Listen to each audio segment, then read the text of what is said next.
नमस्कार। आज हम कक्षा 12 की पुस्तक अंतरा के पाठ कवित्व और सवैयों का अध्ययन करेंगे, जिसके कवि घनानंद जी हैं। घनानंद जी मूलतः प्रेम की पीड़ा के कवि हैं। उनका मन वियोग वर्णन में अधिक रमा है। यहाँ कवि घनानंद के 2 कवित्व और 2 सवैये दिए गए हैं। प्रथम कवित्व में कवि ने अपनी प्रेमिका सुजान के दर्शन की अभिलाषा प्रकट करते हुए कहा है कि सुजान के दर्शन के लिए ही ये प्राण अब तक अटके हुए हैं। दूसरे कवित्व में कवि नायिका से कहता है कि तुम कब तक मिलने में आनाकानी करती रहोगी। मुझ में और तुम में एक प्रकार की होड़ सी चल रही है। तुम कब तक कानों में रुई डालकर बैठी रहोगी। कभी तो मेरी पुकार तुम्हारे कानों तक पहुंचेगी ही। पहले सवैये में कवि ने विरह और मिलन की अवस्थाओं की तुलना की है। प्रेमी कहता है कि संयोग के समय में तो हम तुम्हें देखकर जीवित रहते थे, अब वियोग में अत्यंत व्याकुल रहते हैं। अंतिम सवैये में कवि कहता है कि मेरे प्रेम पत्र को प्रियतमा ने पढ़ा भी नहीं और फाड़कर टुकड़े टुकड़े कर दिया। आइए प्रथम कवित्व का अध्ययन करते हैं। बहुत दिनान को अवधि आस पास परे, खरे अर बरनी भरे हैं उठी जान को। कही कही आवन छबीले मन भावन को, गही गही राकती ही दे दे सम्मान को। अवधि सीमा, अरबरनी भयभीत होना, विचलित होना। दिनान दिनों से, आसपास आशारूपी पाश या बंधन, परे पड़े हुए हैं, खरे अधिक, अरबरनी भयभीत होना या विचलित होना, आवन आने को, मन भावन प्रिय, छबीले सुंदर शोभायुक्त। इस कवित्व में कवि अपनी प्रेयसी सुजान से मिलने की अभिलाषा प्रकट करते हुए कहते हैं कि उसके प्राण अभी तक इसी आस में अटके हुए हैं कि उसे अपनी प्रेमिका के दर्शन हो जाएंगे। वे अपनी मरणावस्था की दुहाई देते हुए अपनी प्रेयसी सुजान को संबोधित करते हुए कहते हैं कि मैं बहुत दिनों से तुम्हारे दर्शनों के लिए प्रतीक्षारत हूँ, परंतु अब यह दिनों की सीमा भी समाप्त होने वाली है और मेरे प्राण विचलित होकर निकल जाने के लिए आतुर हो उठे हैं। वे कहते हैं कि मेरी इस दयनीय दशा का संदेश मेरी सुंदर मन भावन प्रेमिका तक पहुंचा दिया जाए तो वह उन संदेशों को सम्मानपूर्वक लेकर रख लेती है, लेकिन मुझे दर्शन देने के लिए नहीं आती। झूठी बत्तियां ने की पत्तियां ने ते उदास हुए के, अब न घिरत घन आनंद निदान को। अधर लगे हैं आनी करी के पयान प्राण, चाहत चलन ये संदेशों ले सुजान को। पतियानी विश्वास, घिरत घेरा जाना, निदान उपचार, अधर लगे होठों पर आ लगे हैं, पयान प्रस्थान।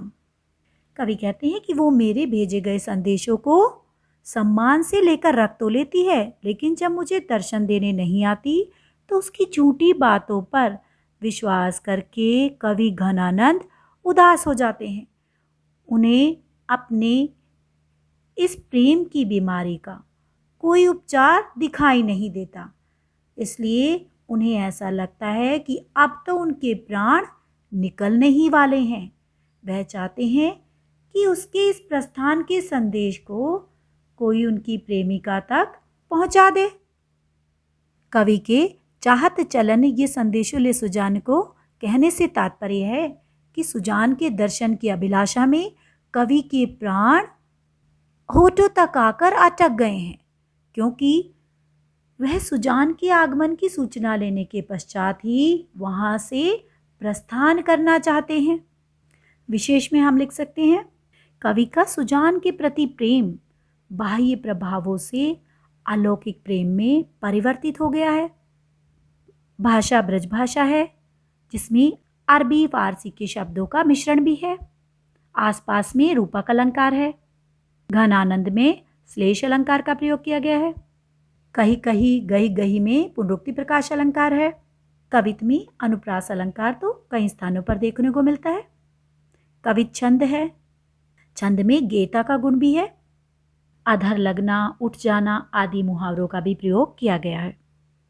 आनाकानी आरसी निहारिबो करेगो कोलो, कहाँ मो चकित दशा त्यों न दीठी डोले ही, मोन हूँ सो देखी हो कितेक पन पाली हो जू, कूक भरी मुखता भुलाए आप बोले हैं। आनाकानी सुनी अनसुनी करना यानी टाल मटोल करना। आरसी दर्पण, निहारिबो देखना, कोलो कब तक, चकित हैरान, दीठी नजर नेत्र, कितेक कितने, पन प्रण या प्रतिज्ञा, पाली हो निभाओगे या पालन करोगे। इन पंक्तियों में कवि अपनी प्रियतमा सुजान से बेरुखी को छोड़कर दर्शन देने का अनुरोध करता है। कवि कहता है कि तुम कब तक मिलने में आनाकानी करती रहोगी, कब तक मेरी पुकार को अनसुना करके स्वयं को अपनी अंगूठी में लगे हुए दर्पण में देखती रहोगी। क्या मेरी इस परेशानी और हैरानी से भरी हुई दशा को देखकर भी तुम्हारी दृष्टि विचलित नहीं होगी? तुम खामोश रहकर कितनी प्रतिज्ञाओं का पालन करोगी? मेरी खामोशी से भरी हुई पुकार सुनकर तुम अवश्य ही बोलोगी। कवि मौन रहकर यह देखना चाहता है कि सुजान कब तक कवि को प्रत्युत्तर न देने के अपने प्रण का पालन कर सकती है। कवि को पूर्ण विश्वास है कि उसके हृदय की कूक भरी मुक्ता नायिका को बोलने के लिए बाध्य कर देगी।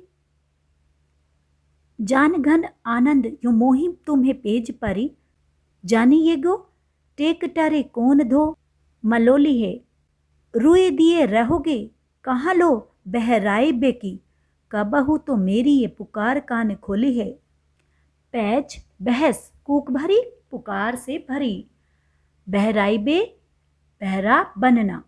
कवि घनानंद कहते हैं कि मेरी प्रिय सुजान, मेरी तुमसे यह होड़ हो गई है कि मैं ये भी जानना चाहता हूँ कि तुम्हारी यह जिद कब तक चलेगी। अपने आप को बहरा बनाकर रखने के लिए तुम कब तक अपने कानों में रुई डाले रहोगी? कभी ना कभी तो मेरी यह पुकार तुम्हारे कानों को खोल ही देगी। कवि अपनी मुहावरेदार भाषा में प्रेयसी की निष्ठुरता पर व्यंग करता है कि वह कब तक कानों में रुई डालकर बैठी रहेगी। कभी तो उसकी पुकार उसके कानों तक पहुंचेगी। विशेष में हम कह सकते हैं कि कवि ने आनाकानी आरसी रूपक का बढ़िया प्रयोग किया है। कूक भरी मुक्ता, रुई दिए रहना, कान खोलना आदि में मुहावरों का प्रयोग है। कवित छंद है, छंद में वियोग श्रृंगार रस है, ब्रजभाषा का प्रयोग है। आइए प्रथम सवैया पढ़ते हैं। तब तो छवि पीवत जीवत है, अब सोचत लोचन जात जरे, हित तोष के तोष सुप्राण पले, बिल लात महादुख दोष भरे, घन आनंद मीत सुजान बिना, सभी सुख साज समाज टरे, तब हार पहाड़ से लागत है, अब आने के बीच पहाड़ परे।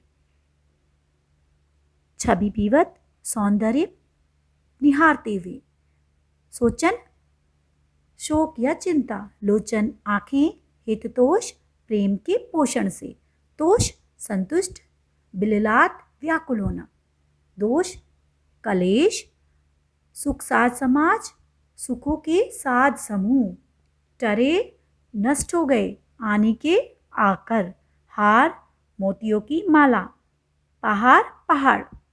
इस सवैये में कवि ने विरह और मिलन की अवस्थाओं की तुलना की है। कवि कहता है कि संयोग के समय हम प्रिय के सौंदर्य रूपी सुधा का पान अपने नेत्रों से करते हुए जी रहे थे, परंतु अब वियोग विरह की दशा में, प्रिय की विरह में ये नेत्र विरह के शोक में जल रहे हैं। संयोग के क्षणों में प्रिय के प्रेम से पुष्ट होकर प्राण पल रहे थे, परंतु अब वियोग की दशा में बहुत अधिक दुख और कलेशों से व्याकुल हो रहे हैं। घनानंद कवि कहते हैं कि प्रिय सुजान के बिना सुख के ये समस्त साधन नष्ट हो गए हैं। अपने भी अब अजनबियों जैसा व्यवहार करने लगे हैं।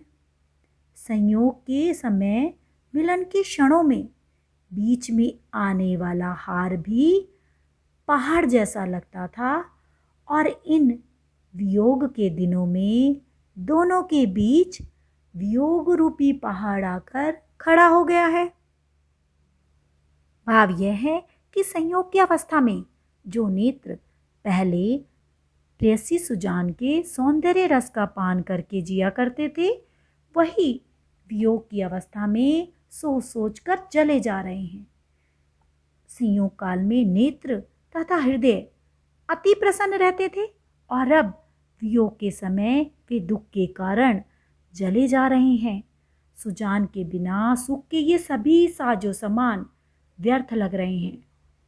जहाँ संयोग की अवस्था में हार भी पहाड़ के समान मिलन में बाधक लगता था, वही विरहावस्था में प्रेम के मध्य पहाड़ यानी अनेक व्यवधान और बाधाएं आ गई हैं।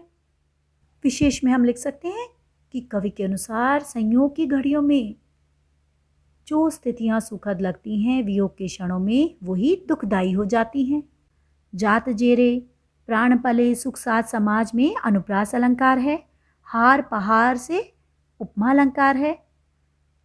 भाषा ब्रज भाषा है। छंद सवैया, और इस सवैये में वियोग श्रृंगार रस है। छवि पीवत अर्थात शोभा रूपी अमृत, इसमें रूपक अलंकार है।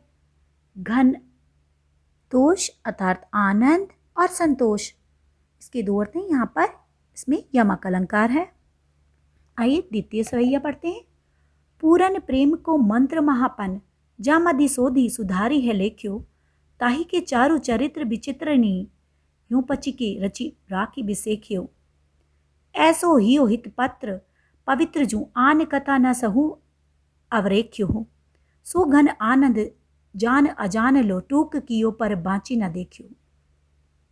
पन प्रतिज्ञा, जामधि जिस हृदय रूपी पत्र में सोधी शुद्ध करके सुधारी भली भांति लेख्यो लिखा है, पची के हैरान होकर, रचि राखी बनाया गया है, बिसेख्यो विशेष रूप से, हियो हित पत्र हृदय रूपी प्रेम पत्र, आन कथा अन्य या दूसरी कथा, अवरेख्यो अंकित की, अजान लो अनजान की तरह, टूक कियो टुकड़े करना फाड़ देना, बाँची पढ़ना।